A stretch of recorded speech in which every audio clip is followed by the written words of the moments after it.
Tokyo, Japan. My name is Gary Verheller, and I'll be your host for what we call the Substance of Living podcast. Today, we'll look at what we call life's lessons. And I hope this will provide you with some insight, maybe even some inspiration to life's challenges.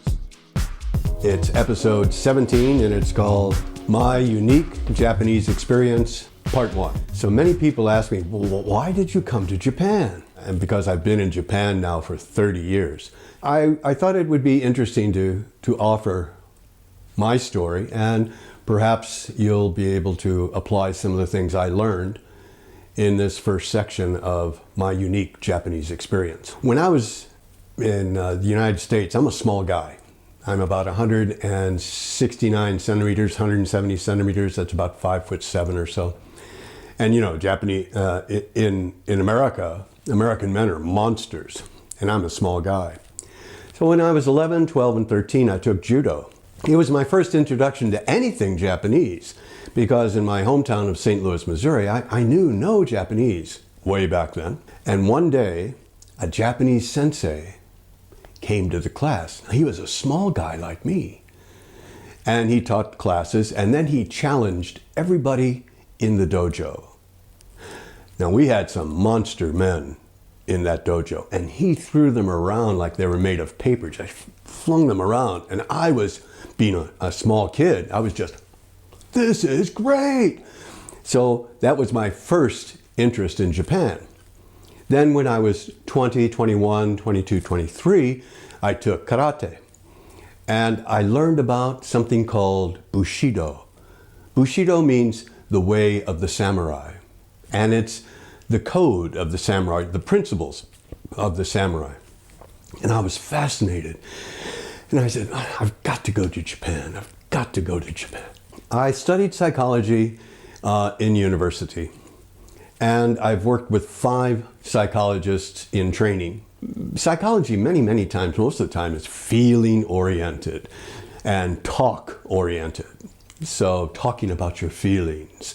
I was really frustrated with that because I saw a lot of the clients that we were seeing just stayed stuck.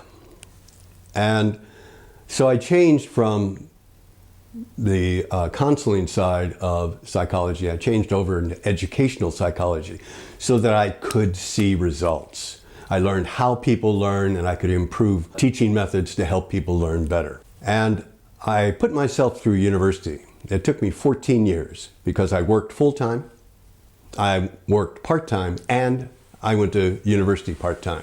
So it took me about 14 years.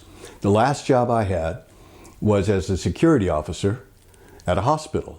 Now, if you've ever been a patient in a hospital, you know that being a patient is filled with boredom. You're bored all the time. You're alone, so you're lonely, and you're afraid.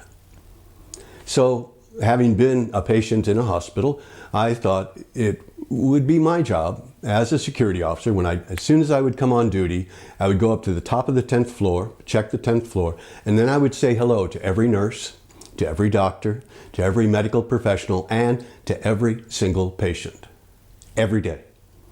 Just have a bit of conversation, but in this way, I incorporated the people into checking the security of that floor. And I came to the brain injury unit one day, and I was shocked to see one of my professors who had been in a car accident, and he was learning how to use a fork again, a professor, and he was learning how to button his shirt again.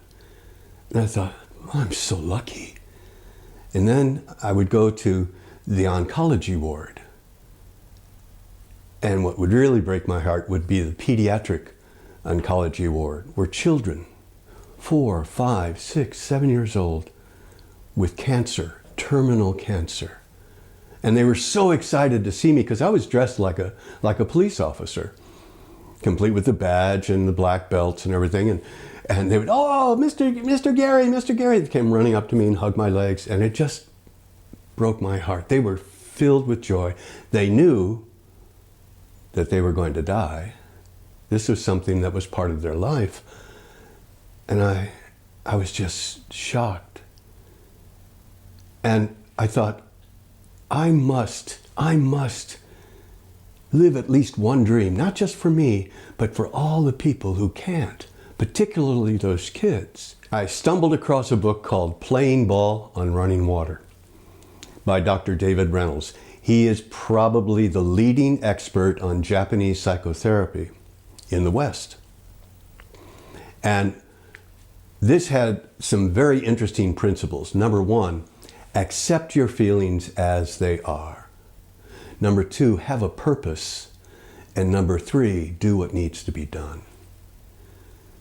And I read this, and it was such a change, such a difference from all of the different theories that I had learned about at university. This was practical, this was applicable. So I thought, all right, I'm going to live at least one dream. I'm going to go to Japan. I'm going to go to Japan. So I worked, I saved my money, I had $1,000 in my pocket and a round-trip ticket to Tokyo. I got on the plane and I came to Japan.